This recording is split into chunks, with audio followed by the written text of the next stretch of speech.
Buenos días y bienvenidos a este webinar sobre agilidad y metodologías ágiles en proyectos de ingeniería y construcción. Mi nombre es Jorge Gatze y voy a compartir con ustedes, digamos, como subirnos al balcón, salir un poco de la vorágine del día a día y desde el balcón tratar de entender qué está pasando hoy en los proyectos en particular de ingeniería y construcción, qué está sucediendo no solo en Argentina, no solo en nuestra región, sino en el mundo.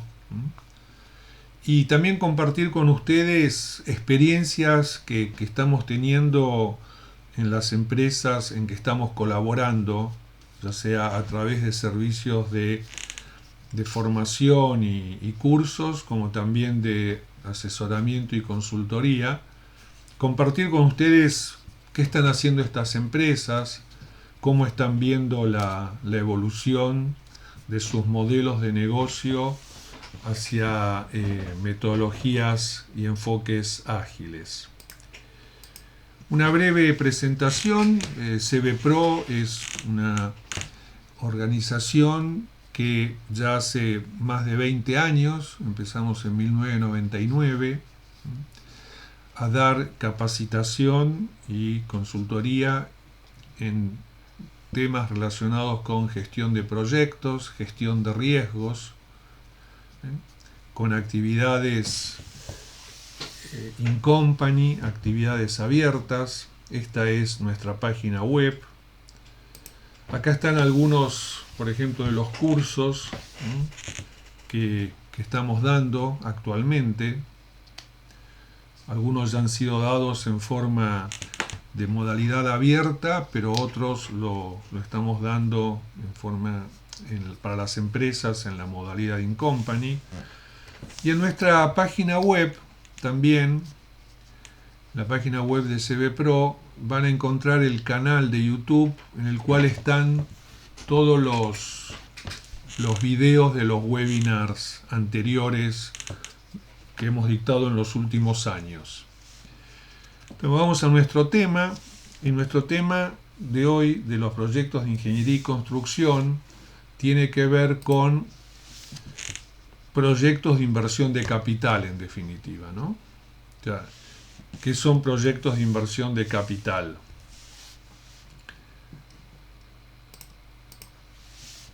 Son inversiones de importantes recursos organizacionales para desarrollar, mejorar o renovar un activo.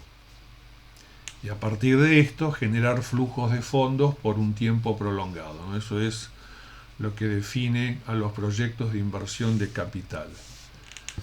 ¿Qué los caracteriza? Los caracteriza esta función que tienen de transformar oportunidades de negocio en valor, en beneficios. O sea, un valor que se obtiene finalizado el proyecto que justifica los costos y los riesgos asumidos. Entonces, si la razón de ser es el valor, analicemos la cadena de valor de los proyectos de inversión de capital.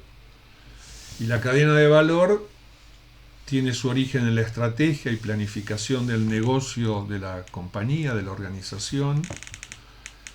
Esta estrategia se materializa en los proyectos y estos proyectos, en la medida que cumplan los objetivos, son los que van a proporcionar ese valor al negocio a través de múltiples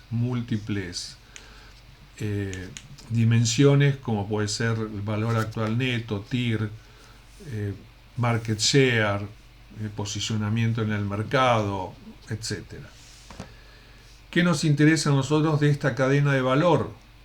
Nos interesa justamente el eslabón de los proyectos, porque acá entran los proyectos de ingeniería y construcción. Entonces vamos a analizar qué pasa con los proyectos de ingeniería y construcción en la generación de este valor a través de la cadena que estamos viendo. Para entender en detalle los proyectos de ingeniería y construcción y su función de generar valor,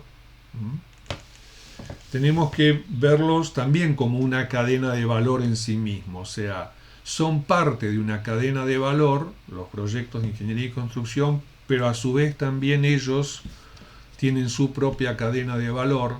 Estoy usando el modelo de Porter, donde hay procesos de apoyo que tienen que ver, por ejemplo, con habilidades y competencias del personal, las tecnologías que se usan, los suministros y logística, y después con procesos primarios que son los encargados directamente de generar el valor, ¿no? Como es la factibilidad de la inversión, todo lo que es diseño e ingeniería, fabricación y construcción, traspaso y puesta en marcha y operaciones.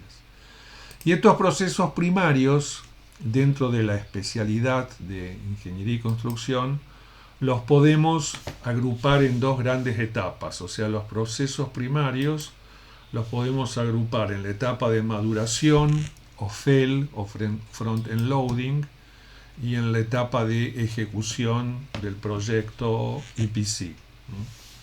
Dos etapas características entonces de los proyectos de ingeniería y construcción, pero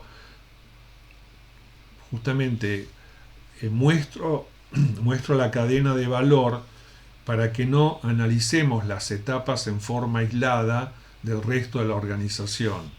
O sea, son etapas que tienen que ver con procesos de apoyo y que dependen sustancialmente de estos procesos de apoyo.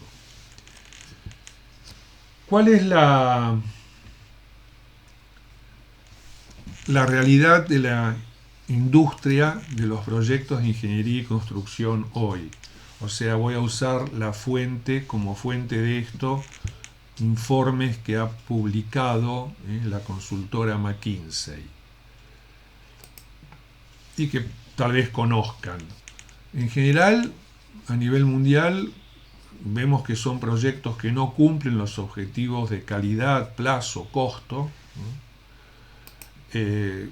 La productividad de estos proyectos en los últimos 20 años, o sea, prácticamente ya con este siglo, creció solamente un 1%, por debajo de lo que creció la economía global y la industria manufacturera. O sea, es una industria que viene de alguna manera rezagada en cuanto a la mejora y al crecimiento de la productividad.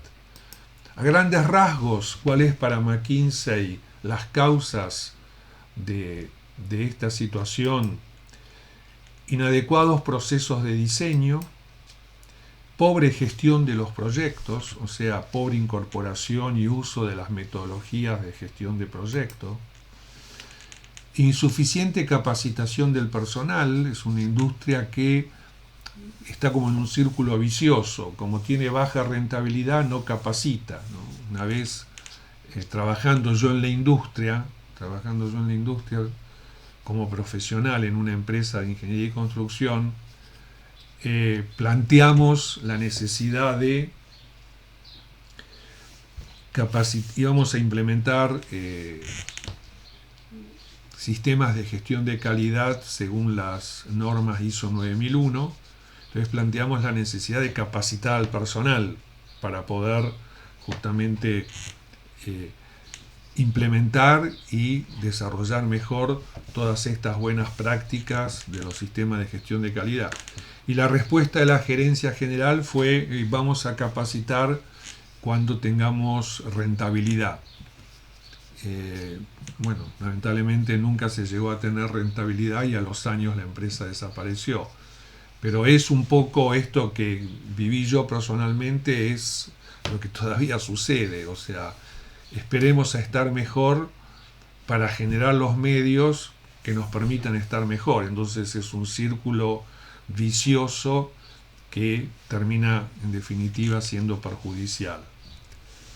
Y baja inversión en innovación y en digitalización también. Es una industria que, acá hay otro círculo vicioso.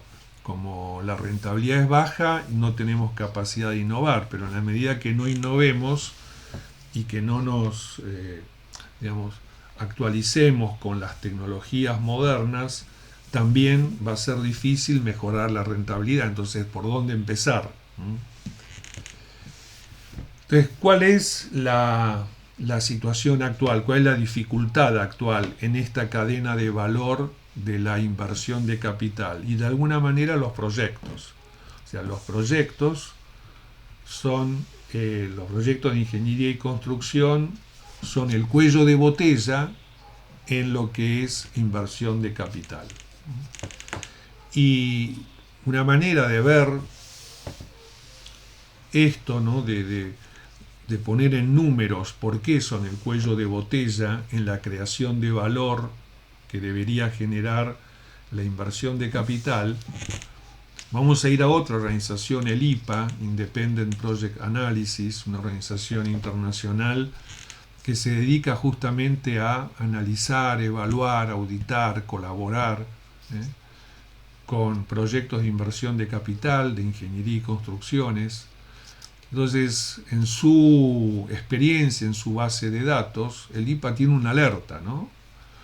Y nos dicen que en promedio, a nivel mundial, actualmente, los proyectos de ingeniería y construcción generan un valor actual neto que en promedio es 22% inferior al valor actual neto esperado. O sea, el proyecto, la inversión, se aprueba con una expectativa de valor, medida en este caso a través de valor actual neto, y en el camino, en la transición entre la estrategia que decide la inversión y el valor que se logra, el proyecto no cumple estas expectativas. Y en promedio, a nivel mundial, insisto, hay un deterioro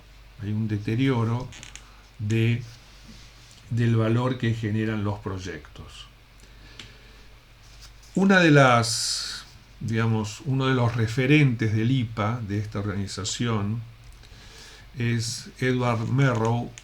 Tiene un libro muy interesante, muy bueno, Industrial Megaprojects, que ahonda, trabaja realmente muy bien, analiza muy bien la situación de los proyectos de ingeniería y construcción. Entonces, concluye con lo que él llama 7 pecados mortales, 7 aspectos que le están haciendo mucho daño a la industria de ingeniería y construcciones, o de los proyectos de ingeniería y construcciones. Están puestos de alguna manera, si quieren, irónica.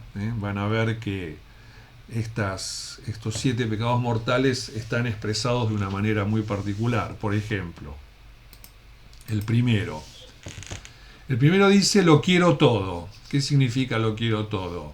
El proyecto empieza con una gran ambición de lograr objetivos.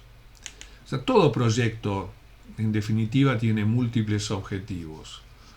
Lo que pasa es que cuando ponemos todos los objetivos en igualdad de condiciones, o sea, que todos son igualmente importantes, desempeño técnico, plazo, presupuesto, o sea, hacer el proyecto bueno, bonito, barato, todo junto, sin una cierta jerarquización, y termina siendo perjudicial, ¿no? Entonces, eso es lo que él dice por lo quiero todo.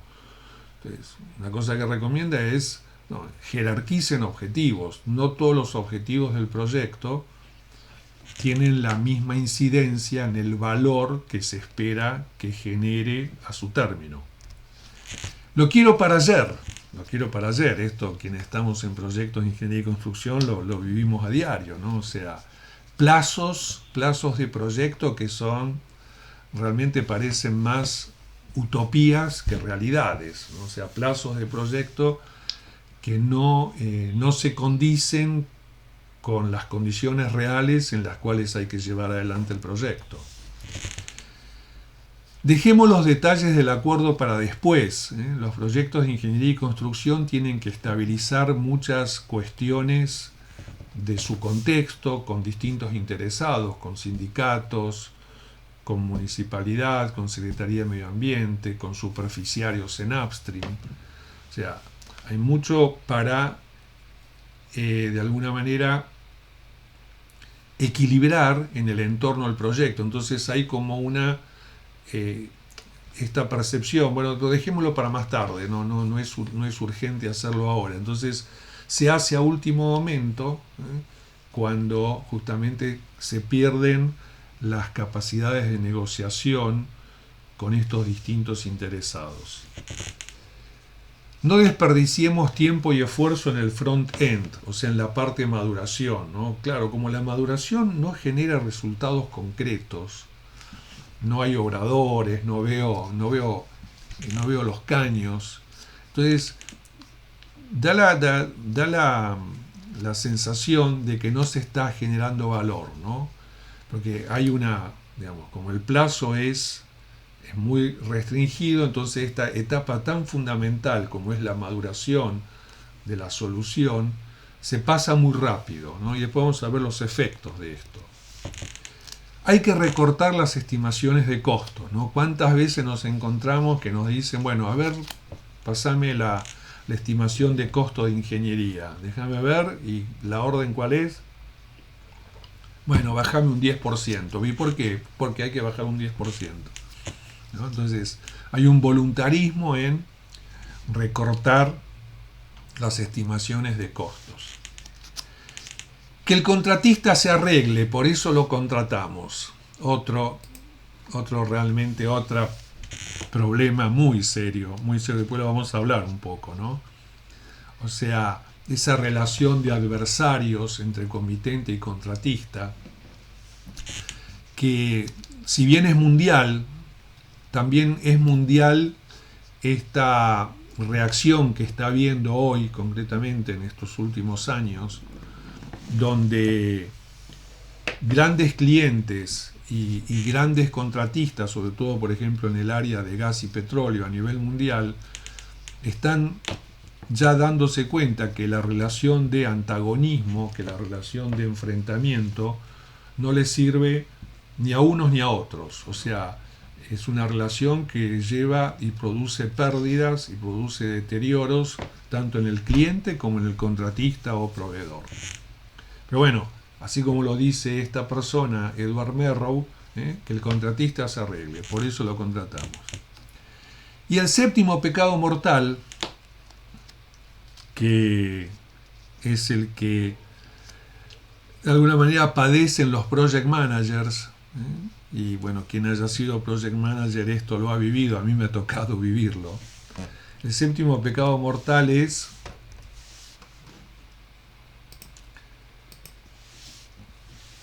¿qué pasa? Ahí está. Si el proyecto fracasa, hay que echar al project manager. O sea, claro, porque si el proyecto fracasa, ¿y de quién es la culpa? ¿Quién hizo las cosas mal? Y el project manager. Ahora, que no haya tenido gente, que no haya tenido medios, que no haya tenido objetivos claros, no importa. El project manager es el eslabón más débil y claramente sabemos que yo puedo echar al project manager porque el proyecto viene mal, puedo traer un nuevo project manager que tenga 10 certificaciones internacionales, las que quieran, desde PMP, ACP, las que quieran, pero si la organización no pone los medios, no pone las condiciones, no pone, digamos, la infraestructura para que el proyecto salga bien, no hay project manager por más titulaciones internacionales que tenga que lo saque bien, ¿no? Entonces, bueno, un poco interesante analizar este diagnóstico que hace una persona en este libro, que lo recomiendo quienes estamos en esto. Realmente es un libro muy ilustrativo, no solo de la problemática, sino también de las soluciones que proponen como para encarar mejor los proyectos de ingeniería y construcción. Entonces, como dijimos, los proyectos de ingeniería y construcción tienen dos grandes etapas: la de maduración de valor, fíjense arriba a la derecha, ¿no? Si la razón de ser del proyecto es generar valor, entonces primero tengo que madurar el valor y después lo tengo que ejecutar. De webinars anteriores o de actividades que hemos tenido anteriormente recordarán que la etapa de maduración del valor tiene fases, 3. Y acorde a cada empresa o cada industria, esas tres fases tienen distinto nombre. Por ejemplo, el IPA, esta organización que mencioné, usa la nomenclatura FEL, Front End Loading, FEL 1, FEL 2, FEL 3. Algunas empresas de upstream, de gas y petróleo, usan visualización, conceptualización, definición. Otras empresas de upstream usan Appraise, Select, Define. Bueno, cambian los nombres, las funciones en sí de las fases son similares. Y después en la etapa de ejecución prácticamente todos coinciden que también hay tres fases, que son la ingeniería, la procura y la construcción. Ahora, ¿por qué el pobre desempeño de los proyectos de ingeniería y construcción? Y acá me tomé el trabajo de investigar un poco, no solo lo que dice el IPA, Independent Project Analysis, sino los trabajos de McKinsey, de Ernst Young, de una organización europea con sede en Londres, Engineering and Construction Risk Institute. Realmente tiene información, estudios, análisis de casos muy interesantes, muy interesantes. Y otras organizaciones más que están en la misma línea. Y todos coinciden en algo. ¿Por qué el pobre desempeño de los proyectos de ingeniería y construcción? Y porque hay una inadecuada e insuficiente gestión de los proyectos en la etapa de maduración. O sea, no se madura adecuadamente el proyecto. O sea, se pasa muy rápido, no se le da la importancia que realmente tiene.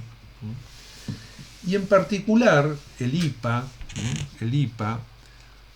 esta maduración tiene forma de medirla, o sea, tiene mecanismos con los cuales puede medir con qué nivel de maduración está terminando esta etapa de proyecto, o sea, con qué nivel de maduración el proyecto está entrando en la ejecución. Y fíjense que ese indicador FEL tiene desde una maduración muy buena hasta una maduración muy pobre preliminar con una serie de etapas intermedias. De dónde, cómo mide esta maduración, cuáles son los componentes con los cuales se arma el indicador FEL. 3. 1. Cómo el proyecto logró estabilizar los factores locales, cómo el proyecto logró definir la ingeniería y cómo el proyecto logró establecer un plan de ejecución del proyecto. O sea, tiene una serie de herramientas que miden estas tres dimensiones y en función de esas mediciones arman un indicador que va desde preliminar, o sea, una maduración muy, muy pobre, hasta muy buena, una maduración muy completa. Y con toda la historia y con toda la base de datos que tiene el IPA, le ha permitido correlacionar en qué situación entra un proyecto en la etapa de ejecución, o sea, con qué nivel de maduración entra y qué pasa cuando termina el proyecto, ¿no? Entonces, por ejemplo, es interesante ver esto, cómo a medida que la maduración del proyecto se deteriora, o sea, a medida que vamos de izquierda a derecha, fíjense cómo crecen los desvíos de costo. O sea, los desvíos de costo, o sea, del costo real respecto al costo presupuestado inicialmente. Pero no solo que crece el desvío de costo dado por esa recta con pendiente positiva, sino también la zona sombreada que indica la variabilidad de los costos finales. O sea, cuanto más pobre es la maduración de un proyecto de ingeniería y construcción, más incertidumbre hay respecto a cuál va a ser el costo final de la inversión. Y esto es muy preocupante para el inversor. Esto es una de las causas que explica ese 22% de deterioro en el valor actual neto. Muy similar es en esta otra diapositiva cómo la degradación o la pérdida de calidad en la maduración también influye en los plazos.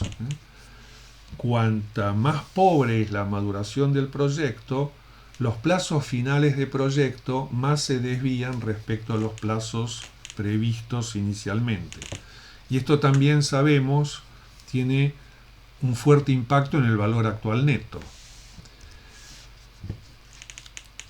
Y esta última gráfica que quería mostrar en cuanto a la importancia de la maduración y qué pasa cuando la maduración no es adecuada, nos habla de problemas en operaciones. Entonces, ¿qué es para el IPA, que desarrolló este informe, problemas en operaciones? Es cuando una planta, un facility, luego de puesta en marcha, durante un año, o sea, problema en operaciones es si después de un año de puesta en marcha no logró las características y los parámetros de funcionamiento esperados a través del diseño. Entonces, fíjense que con una maduración muy buena, solo el 10% de las plantas tuvieron este problema de operación, o sea, pasado el año no lograron la productividad o los parámetros de producción esperados. Y fíjense cómo se va deteriorando esto con una maduración muy pobre. Casi el 70% de las plantas tuvieron estos problemas de operaciones. Entonces nos encontramos claramente con una industria que está teniendo dificultades, sin duda, todos lo vemos, está teniendo dificultades. Los inversores no están conformes con la manera en que se llevan a cabo los proyectos de ingeniería y construcción, eso también está muy claro. Ahora, la pregunta es, ¿vamos a revertir esta situación usando las mismas herramientas con las cuales llegamos a la situación esta de deterioro? O sea, ¿vamos a insistir en lo mismo esperando conseguir otros resultados?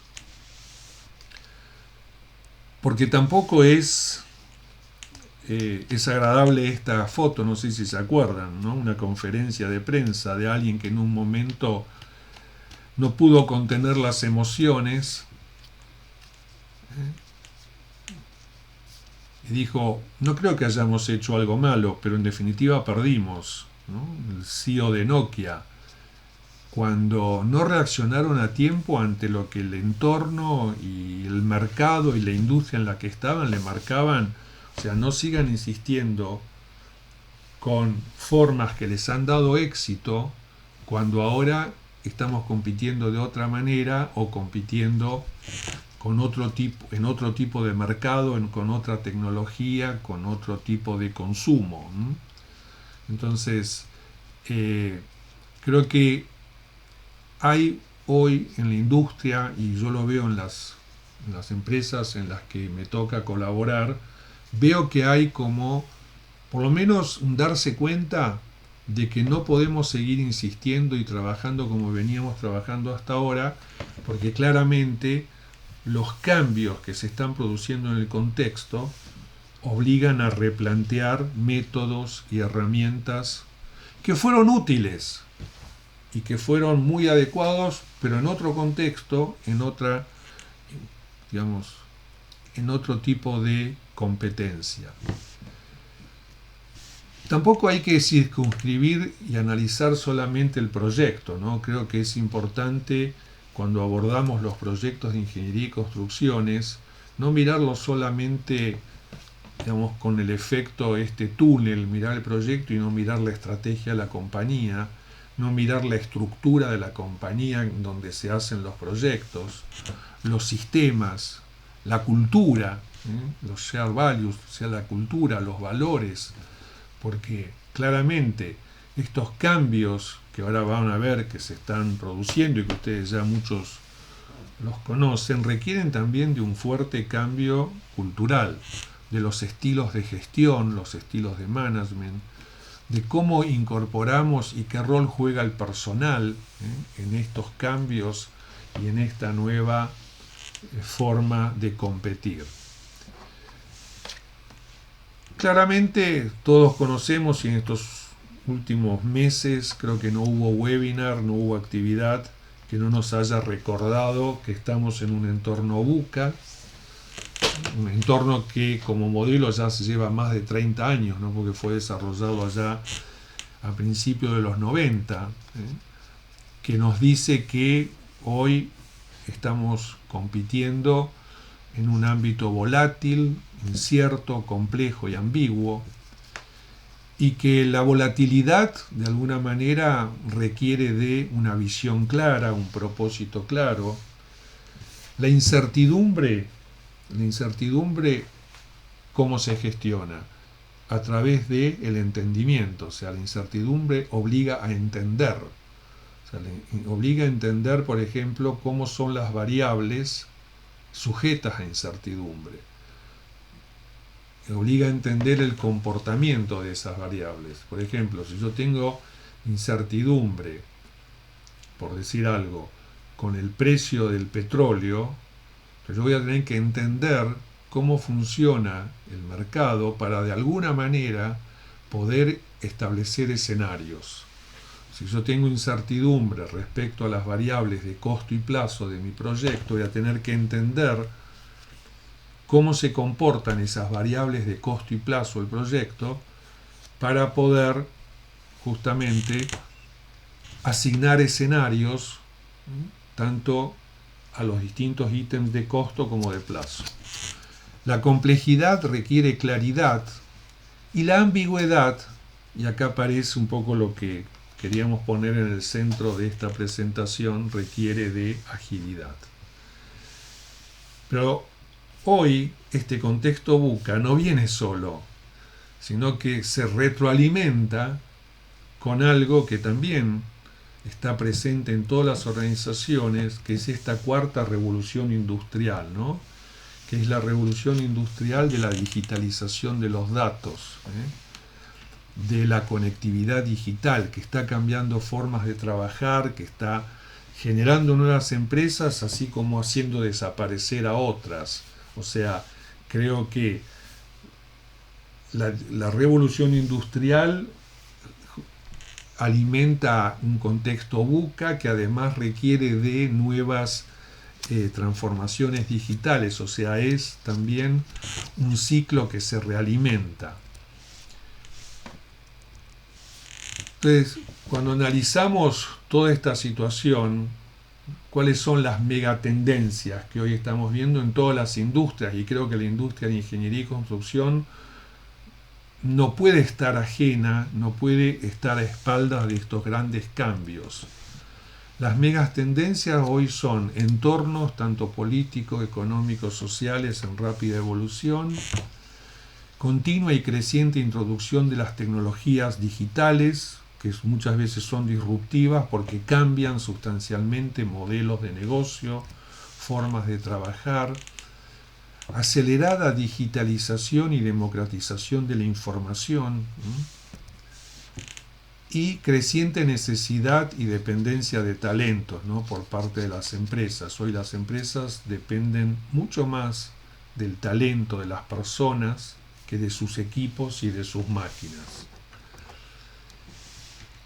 De modo que lo que estamos hoy presenciando es una gran transformación de fondo de organizaciones que fueron pensadas como máquinas, el típico modelo tayloriano o el modelo fordista, la organización como máquina, con estructuras acorde a ese paradigma, a organizaciones que son como organismos vivos.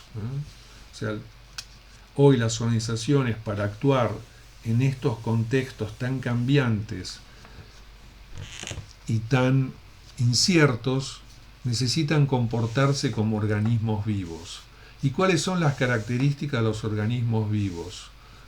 Que dan mucho peso a las personas y a las interacciones entre las personas, que se preocupan en que lo que generan, producto o servicio, realmente aporte valor.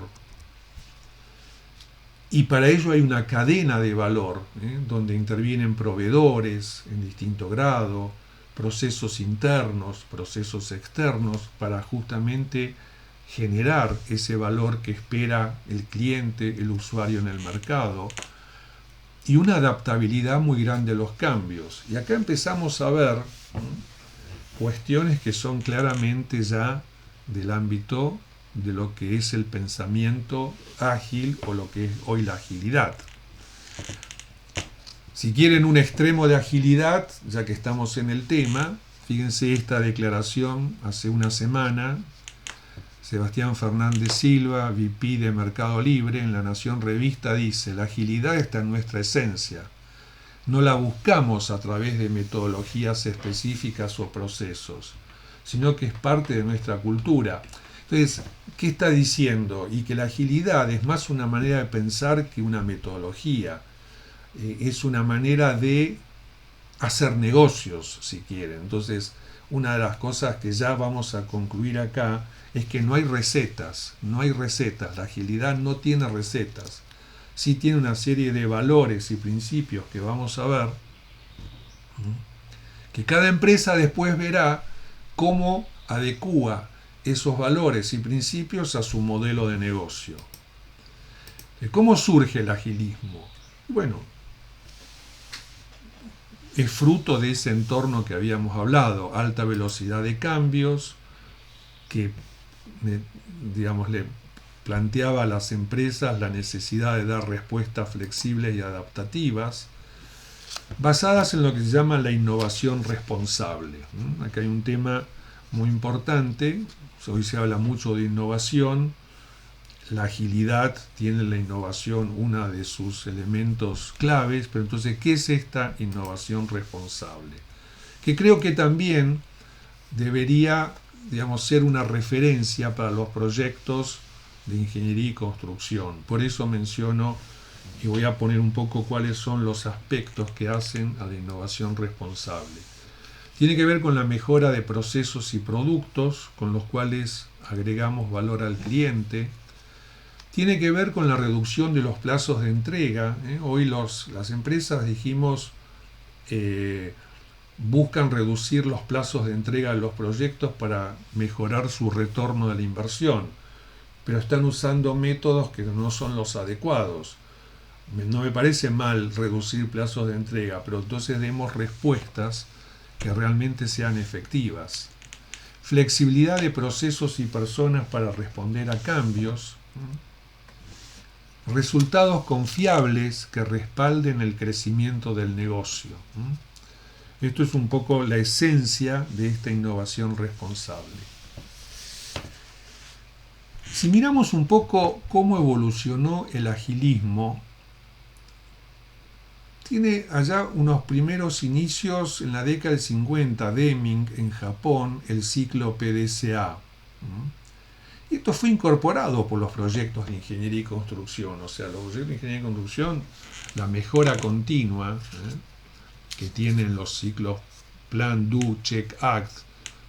Muchas empresas de ingeniería y construcción, tanto comitentes, clientes o contratistas, han usado en mayor o menor medida. Después, por ejemplo, tenemos la teoría de las restricciones de Goldratt, lo que es cadena crítica, que también fue usado en muchos casos por las empresas de ingeniería y construcción. O sea, no hablo de camino crítico, hablo de cadena crítica, que es justamente basado en esta teoría de las restricciones de Goldratt. Después, en 1986, hay un artículo que se publica en la Harvard Business Review, y este artículo como que marca un quiebre. Y a partir de ese artículo, no digo que fue lo único, pero sí fue uno de los componentes con los cuales después en 1990 surge el enfoque o el marco Scrum, en 2001 el manifiesto ágil, y así comienza el agilismo. Ahora, veamos un poco el artículo, porque lo recomiendo. Quiero poner un poco foco en este artículo del 86, lo pueden encontrar en internet, de New Product Development Guide de Takeuchi Nonaka. Es un artículo extenso, en forma resumida, ¿de qué habla? De que a causa de los desafíos emergentes, hablando en 1986, Takeuchi y Nonaka proponen estrategias tales como el desarrollo de equipos multidisciplinarios, esquemas de trabajo con ciclos cortos, además de dar empoderamiento y autonomía allá donde se genera valor, o sea, en el front-end, ahí donde están trabajando cara a cara con el cliente o desarrollando productos y servicios que generan valor. Y esto, el único que realmente usó esto como pilar de una nueva forma de trabajo fue la industria del desarrollo del software. Pero si uno mira bien estos 4 puntos centrales, o si leen el artículo, aplican a todo tipo de proyectos, no solo de software, aplican incluso a los proyectos de ingeniería y construcción. ¿Por qué la industria de ingeniería y construcción no se vio de alguna manera interpelada por estos conceptos? Y tal vez porque venían todavía muy dulces, venían bien. Entonces, ¿cuáles fueron los primeros pasos de la agilidad a partir, si quieren, de ese artículo? En la década del 90 se crea el marco de trabajo Scrum, la Alianza Ágil en el 2001, el Manifiesto Ágil, pero que prácticamente fue solamente a los proyectos de software. Es la única industria que entendió y comprendió la importancia y la aplicación de estos principios. Entonces tenemos el manifiesto ágil, pero claro, para la industria del software, individuos e interacciones son más importantes que los procesos y las herramientas. Es más importante tener un software que funciona sobre documentación exhaustiva.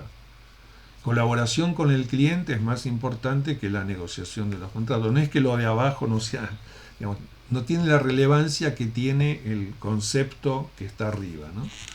Y responder al cambio sobre el seguimiento de un plan. Entonces, esto es lo que durante años se dijo, bueno, pero esto es la industria del software.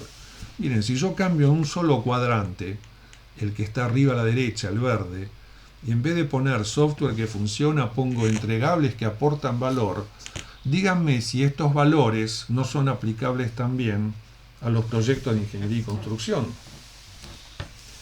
Porque en definitiva, si son valores, los valores son universales, entonces son aplicables a todo, digamos, a todo ente, a toda entidad que debe responder justamente y puede responder a estos valores. Entonces, esto que se llevó casi exclusivamente la gente y en buena hora, y los felicito, yo lo que digo es que nosotros, los de Proyecto de Ingeniería y Construcción, me parece que estamos llegando tarde y estamos descubriendo tarde que esto también puede aplicar según nuestras perspectivas, según nuestras formas de hacer los proyectos, a los proyectos de ingeniería y construcción. Entonces, ¿por qué digamos un poco la pregunta, ¿por qué las metodologías ágiles solo en proyectos de software? Porque los proyectos de software y de ingeniería y construcción tienen muchas cosas distintas, por supuesto, pero tienen muchas cosas parecidas. Los procesos de diseño y desarrollo de producto. En ambos casos hay que definir requerimientos. Y tienen similitudes, no son iguales, por supuesto. No es lo mismo la implementación de un software que la construcción de una obra. Pero lo que es la etapa de maduración, tampoco son iguales, pero hay similitudes. Entonces, podemos aprovechar buenas prácticas o experiencias exitosas y ver cómo, no copiarlas, nunca, no copiarlas, no trasladarlas, pero sí de alguna manera buscar de adecuarlas a nuestra esencia, porque en definitiva, la agilidad que busca generar valor en el menor tiempo posible, integrar al cliente a través de entregas tempranas. Y en muchas empresas donde las que yo colaboro en proyectos de ingeniería y construcción, hay un reclamo de que la gente de operaciones y de mantenimiento se incorpore lo más temprano posible al proyecto. O sea, no me conviene, y es un deterioro para el proyecto, que el cliente se sume tarde al proyecto. Entonces, este segundo punto de la esencia de la agilidad claramente es un reclamo hoy en las empresas que llevan a cabo estos proyectos. Aceptar los cambios como medio de optimización. Claro, en los proyectos de ingeniería y construcción hay una etapa para aceptar los cambios y otra en que no son convenientes. Pero en la etapa de maduración, los cambios son bienvenidos. No son bienvenidos ¿dónde? Y no son bienvenidos justamente en la etapa de obra, en la etapa de ejecución. Trabajar colaborativamente y abrirse a nuevos conocimientos. Con lo cual, ¿por qué entendemos, y las empresas que hoy ya lo están usando, y les digo que no es poco el número, hay empresas que ya están empezando a recorrer este camino, ¿por qué entendemos que los enfoques ágiles, a su modo, son aplicables a los proyectos de ingeniería y construcciones? Porque serían una forma de cambiar paradigmas o cambiar herramientas que ya claramente no nos van a dar soluciones, para trabajar en forma más transversal, en forma más colaborativa entre las distintas especialidades, para realmente poner foco en generar y capturar el valor que el proyecto le tiene que dar al negocio, para lograr mayor flexibilidad y rapidez en los procesos de toma de decisiones. O sea, tenemos exigencias de plazo muy estrictas, con procesos de toma de decisiones que a veces son realmente inadecuadamente largos, inadecuadamente extensos, para lograr sustanciales mejoras en productividad y calidad. Y por supuesto, para lograr un mayor compromiso e involucramiento de los distintos colaboradores. Fíjense, en este continuo que muestra dónde están los proyectos predictivos y dónde están los ágiles, hay todo un continuo intermedio. Los proyectos de ingeniería y construcción claramente son proyectos a los cuales les cabe un enfoque predictivo, eso no cabe duda. El tema es cuánto de agilidad hay que incorporar para salir de este cepo que es solamente lo predictivo. O sea, cuánto avanzar en este continuo para llegar a lo que llaman modelos híbridos. O sea, la base de enfoques predictivos, hoy los proyectos de ingeniería y construcción tienen que empezar a convivir con procesos y metodologías ágiles que precisamente le den una mayor capacidad de respuesta. Y algo que quienes están trabajando en incorporación de nuevas tecnologías, creo que está claro que la transformación digital va de la mano de la agilidad, o sea, se necesitan. La transformación digital, en definitiva, requiere trabajar ágilmente para construir sistemas ágiles. Ya estamos con el tiempo, pronto, ya casi va a ser una hora. Acá en esta tabla, simplemente como después les voy a mandar el material, es un resumen de las principales dimensiones que vimos al comienzo de una organización que hace proyectos de ingeniería y construcción y qué prácticas ágiles tiene para cada una de las dimensiones. Y esta otra tabla nos permite ver qué condiciones en las empresas y en los proyectos son favorables para desarrollar enfoques ágiles y qué condiciones no lo son. No voy a leer ahora, les vamos a mandar el material, pero es útil para entender cuánto avanzar, dónde avanzar hacia modelos híbridos que permitan convivir enfoques predictivos con enfoques ágiles. Por ejemplo, McKinsey propone 4 grandes áreas para los proyectos de ingeniería y construcción. Y fíjense que en una de las áreas de mejora propone claramente el uso de metodologías ágiles en el front-end, o sea, en todo lo que es la maduración del proyecto. Y ampliando un poco más toda esta información que da la McKinsey, acá tenemos áreas de mejora de desempeño de los proyectos de ingeniería y construcción, ¿no? Entonces, por ejemplo, tomemos lo que es diseño e ingeniería. Diseño e ingeniería puede tener un impacto entre 8 y 10% en la productividad, en lo que está en el centro, y fíjense a la derecha, un buen trabajo de diseño e ingeniería puede ahorrar costos a los proyectos de ingeniería y construcción entre un 7 y un 10%. ¿Qué significa esto? Trabajar la etapa FEL. Y trabajarla mejor porque es la etapa que genera ese valor. ¿Y por qué justamente tengo que trabajar mejor desde un concepto ágil la etapa FEL? Porque además generar valor significa de alguna manera hacerlo a través de prueba y error, o sea, aprender a través del error. Entonces, ¿cuándo conviene aprender a partir del error? Cuando es barato, cuando la inversión es baja. ¿Cuándo no conviene hacerlo?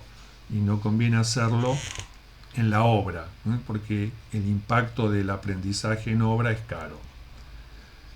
Entonces, ¿qué sería agilidad en la maduración de valor?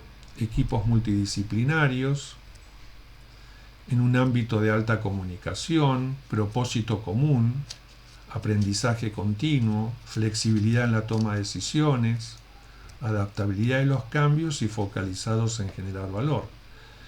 Pero esto no es otra cosa que los valores del manifiesto ágil trasladados a la realidad de los proyectos de ingeniería y construcción. La tecnología, fíjense, la tecnología puede aportar entre un 14 y un 15% en la mejora de productividad y un ahorro de costos del 4 a 6%. Y hoy muchas empresas de ingeniería y construcciones ya están incorporando en mayor o menor grado lo que son las metodologías BIM, Building Information Modeling. ¿Y qué son las metodologías BIM? No es un software, eso es un error, es una metodología de trabajo colaborativo. Y hay un BIM industrial para proyectos de ingeniería y construcciones que permite centralizar toda la información del proyecto en un solo modelo y permite una integración temprana de todos los interesados, la gente de compra, de la gente de construcción, de la gente de operación, de la gente de mantenimiento. O sea, fíjense que BIM toma todo el ciclo de vida del facility, de la planta, e integra a todos los interesados del ciclo de vida por medio del trabajo colaborativo. Bueno, esto es también una forma de agilidad, esto es también una forma de flexibilidad y dar respuestas distintas a las que hasta ahora tenía la industria.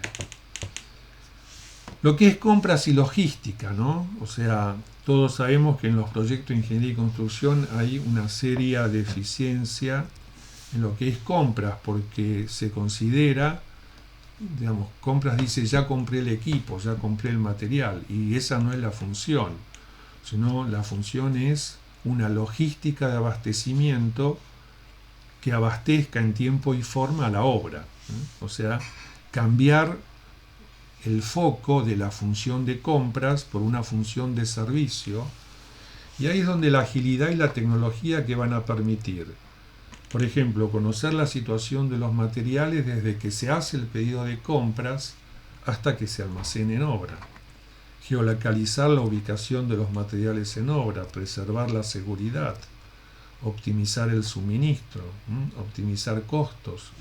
O sea, creo que no hace falta una gran inversión para mejorar todo lo que es el abastecimiento de equipos y materiales a obra. Por lo menos trabajar en una base de datos única y no que cada área tenga su propia planilla Excel que nunca machean entre sí y entonces nunca se sabe si tal material fue o no comprado, si está o no está en la obra.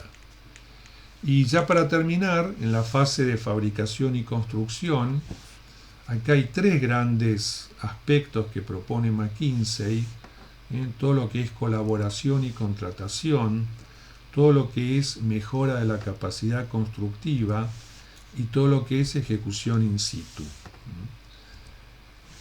Yo creo que uno de los temas más importantes donde se pueden lograr sustanciales cambios es cambiar los paradigmas en la relación cliente-proveedor, ¿no? O sea, pasar de una relación de adversarios antagonistas a un vínculo de cooperación y colaboración, lo cual no significa que voy a ceder en todo, digamos, hay que respetar el contrato, pero en un marco distinto, en un marco que tenga por foco la generación de valor, que es lo que le preocupa al comitente. El comitente no hace proyectos para pelearse con el contratista, hace proyectos para generar valor. Y este cambio de paradigmas requiere también eliminar un mito, que el cliente cuando contrata le transfiere el riesgo al contratista. Esto es un error conceptual. La verdad es que cuando el cliente contrata, lo que transfiere es la gestión de su propio riesgo, pero el riesgo sigue siendo del comitente, no del contratista. Esto que parece tan obvio, porque nadie va a negar que esto es obvio, en la práctica todavía no se está usando, y entonces sigue primando eso que nos decía Merrow al comienzo cuando mostré la diapositiva, que se arregle el contratista. Hay un contrato, bueno, ahora es problema de él. No, no es problema de él. Si al contratista le va mal, al comitente le va a ir mal. Y las multas que le puede llegar a cobrar nunca lo van a resarcir de la pérdida en retornos de inversión. El otro cambio que también ya se está produciendo en la industria de ingeniería y construcción, y que la tecnología y la agilidad va a ayudar, es la industrialización de la construcción, o sea, construir fuera de sitio, poniendo foco en la cadena de valor, diseño, fabricación e instalación. Y en la obra también hoy, tanto la tecnología como la agilidad está haciendo cambios. Hoy hay casos concretos, ejemplos concretos de aplicación de tecnologías y agilidad para el monitoreo de procesos constructivos, registro de inspecciones de avance, capturar datos de obra con dispositivos móviles, relevamiento a través de, digamos, distintas tecnologías de instalaciones existentes, incluso control de avance físico de obra, que ya muchos sabrán porque lo están haciendo, ¿no? En muchos casos no se hace más en forma manual, sino que hay dispositivos tecnológicos que permiten en forma objetiva medir el avance físico. Agilidad viene de Lean, del pensamiento Lean, entonces también acá hay un gran aporte de lo que es la filosofía Lean a la ejecución, y muchas empresas de construcción, de ingeniería y construcción, están usando justamente estos enfoques Lean para reducir estas 8 grandes categorías de desperdicios, y están produciendo sustanciales mejoras. Si uno mira un poco por YouTube experiencias en Chile, en Ecuador, en Perú, en Colombia, sobre cómo las empresas de construcción y de ingeniería y construcción están utilizando estos enfoques Lean, realmente hay muy buenas experiencias. Lo mismo que esta ejecución Lean de obra con esta metodología Last Planner, que realmente mejora muchísimo la productividad del trabajo, disminuye costos de no calidad, y les digo, hay muy buenas experiencias, no es algo que está por venir, es algo que ya está instalado con resultados muy buenos, que creo que quienes todavía no han comenzado a usarlo, vale la pena pensar de qué manera me puede servir, en mi caso, a mi empresa. Entonces, como conclusión, parece que estamos en una bruma, o sea, hay una incertidumbre y complejidad de entorno. Yo creo que esto lo percibimos como personas, como organizaciones. Está claro, hoy VUCA, COVID, post-COVID, nos pone frente a este panorama, pero creo que tanto las empresas como las personas, hay algo que no tenemos que perder, que es tener un norte, un propósito. como profesional o incluso como persona. Incluso como empresa, como profesional y como empresa. Y la empresa, pero también el profesional, valerse o empezar a tener una forma de mirar, una forma de pensar a partir de estos conceptos de la agilidad y usarlo como base del cambio de modelo de negocio. Que insisto, para terminar, no hay que copiar. Por más que determinadas prácticas den un resultado en una empresa, yo tengo que ver de qué manera lo adecuo a mi cultura, a mi contexto, a mi forma de trabajar. Un poco para presentar el próximo curso que empieza este jueves, un curso de gestión de proyecto en general, pero donde vamos a trabajar y donde vamos a brindar justamente todos estos conceptos que hacen a la convivencia necesaria entre enfoques predictivos y enfoques ágiles, o sea, modelos híbridos que requiere la mayoría de los proyectos. El curso va a ser de 40 horas, online en directo, ¿no?, dadas las circunstancias, y las clases quedan grabadas. Y con 5 minutos de demora, les pido disculpas, me comprometí 1 hora. No sé si hay dudas o consultas, de mi parte muchas gracias. Ahí tienen el mail, cualquier duda, cualquier consulta. Como les decía, les vamos a hacer llegar el material, les vamos a hacer llegar el link del video.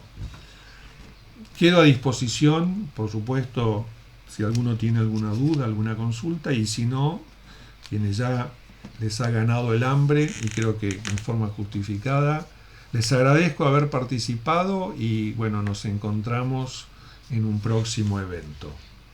Gracias a todos y buenas tardes. Sí, por supuesto que... Acá tenemos... Sí, cómo no.